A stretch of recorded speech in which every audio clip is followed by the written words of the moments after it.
You know, I have to tell you something. Washing dishes is one of my least favorite chores, and it's not even that hard. We have this, and this, and this to help us. And if I had lived 200 years ago, washing dishes would have looked a lot different. People back then would have only had what they brought with them or what came out of the ground. And in a lot of places, they had a lot of this lying around. This week, I'm looking at a common chore, something that could be a source of frustration or fun. Husking and shelling corn and using the cob to wash my dishes. I went up to Indiana to visit my folks recently, where luckily I didn't have to do any dishes, and also I found some dried corn that we could use to experiment with this week.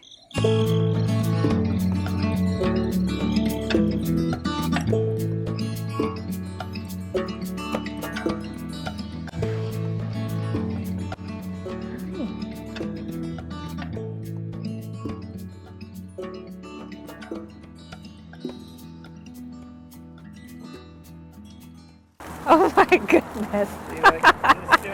How am I going to take that home? It's still pretty full. There's these outside ones are chipmunks have got to. See how they've done this. I can see that. Well, they just haven't gotten to this one yet. Well, then I'm going to buy it.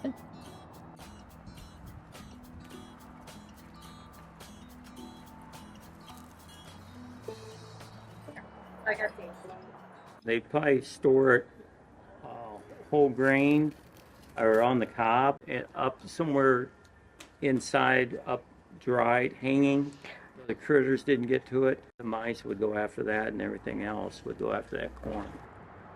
And they would shell it and put it in like bins and just hold the kernels.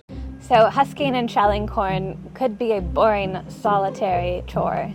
One woman writing in her diary describes a time where it rained for almost a week and she couldn't plow or harvest, and shelling corn was her only occupation. But most farming communities found a way to make it fun.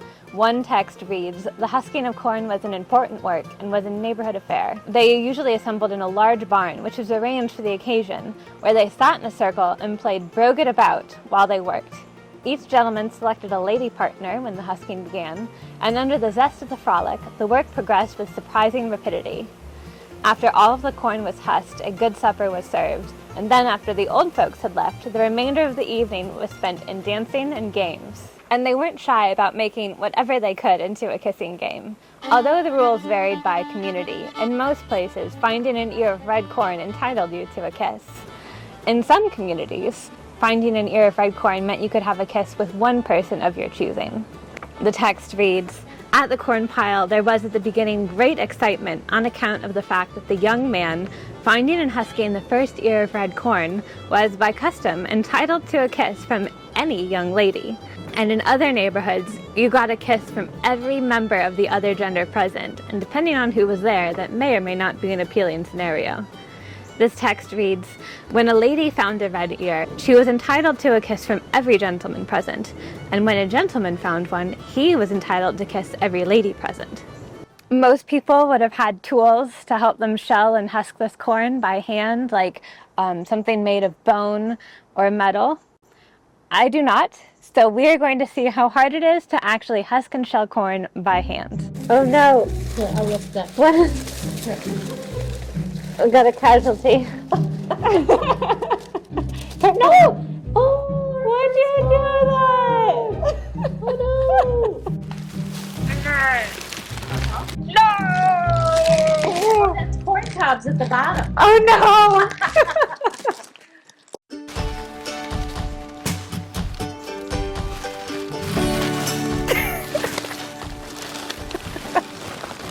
I promise you that this is not a dead body. It is the dried corn that I was able to purchase in Indiana when my mom helped me. It does look like a dead body though, doesn't it? We really did a good job wrapping it up because it's about like a 9-hour car ride from Indiana to where I live. So let's unwrap it.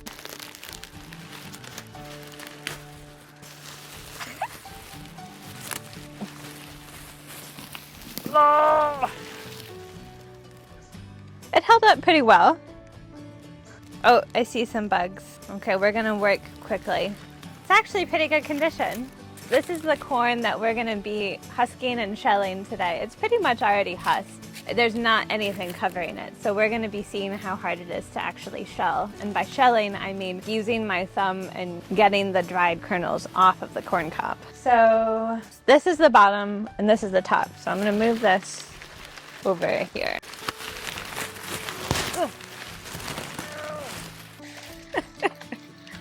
Try to stand it. Oh no. This is really hard to do with one person, by the way. What we should do is take the corn off.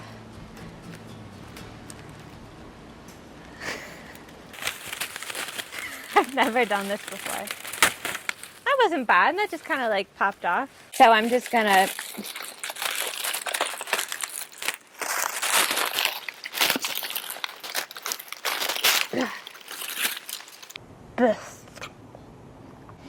got like a corn husk in my mouth. It's got some hair on top. Oh! I just hit myself. So just that one stalk gave us this much corn. So this might be a time for time lapse.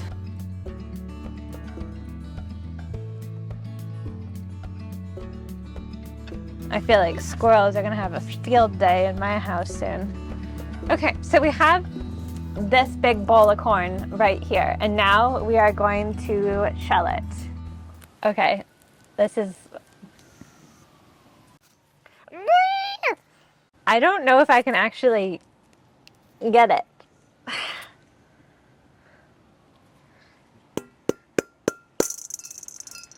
So hitting it works. So I guess I am using a tool of some kind. I think I need goggles. Oh!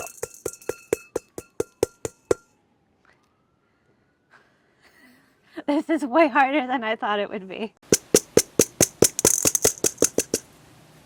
Aha! Alright, but I got a start, so I wonder if it's easier once I have a start. Yes. Alright, once you get a little bit in there, it's not so hard. So what I do is I take this and I put my thumb here, and then I can sort of push across like that, and it goes straight into the bowl. So once at least a few rows of kernels are gone, it's not that hard to push the rest of them off. I say that. Oh, that worked a lot better. So if I go like this, I was able to get a whole bunch of...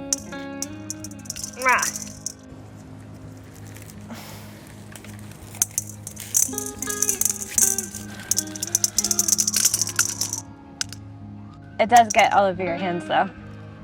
Dust everywhere. Okay, I did it. I only have to do a bunch more. Oh, okay. This would really hurt your hands if you did this a lot. I can see why they wanted to have tools to do this. It kind of hurts actually. This part of my thumb, that's why light bulb, this is why they had it fit over their thumb. When I was looking at the research before, I didn't understand if you were using your whole hand, why would the shelling tool be only for your thumb? But it's because you hold the corn cob like that and you are using the tension here to really push away. And so this part of my hand right here is really aching. And I think that's where the tool would have been. All that for this. So out of all that shelling, we have 4 brushes that we can use to wash some dishes. So I am calling this part of the experiment done. Also because my hands really hurt.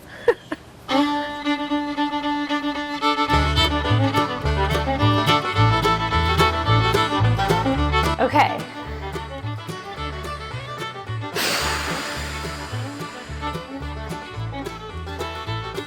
This water is super hot. Some women would have washed their dishes directly on the stove top to keep the water really hot. I didn't do that, mainly because I don't have space on my stove top, but also because this water is hot enough already.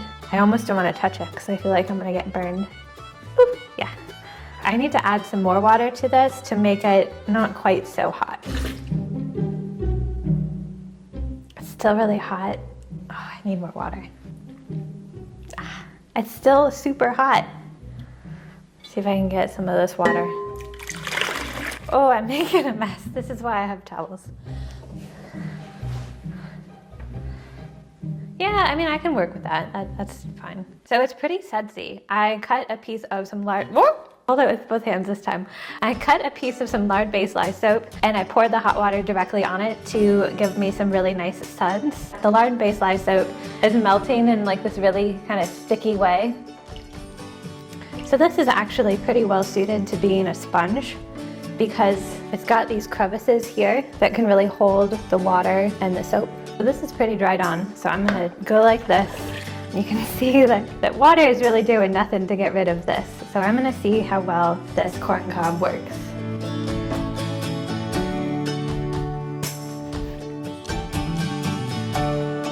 You can really do some precision scrubbing with this. This is actually working pretty well. It is soft, but it's not squidgy. Like there's still some structure to it. After all that work, I can totally see why you'd want to use every part of that corn possible. Now, it doesn't make washing my dishes any more fun, but maybe I can appreciate what I have a little more. If you had fun watching me totally struggle to husk and shell corn by hand and figure out how to wash dishes with the corn cob, please subscribe and let me know in the comments below what you'd like to explore next. Thank you so much for joining me in this video, and I hope to see you again soon. This is my corn shirt because I think the sleeve looks like an ear of corn. You know, we're Hoosiers.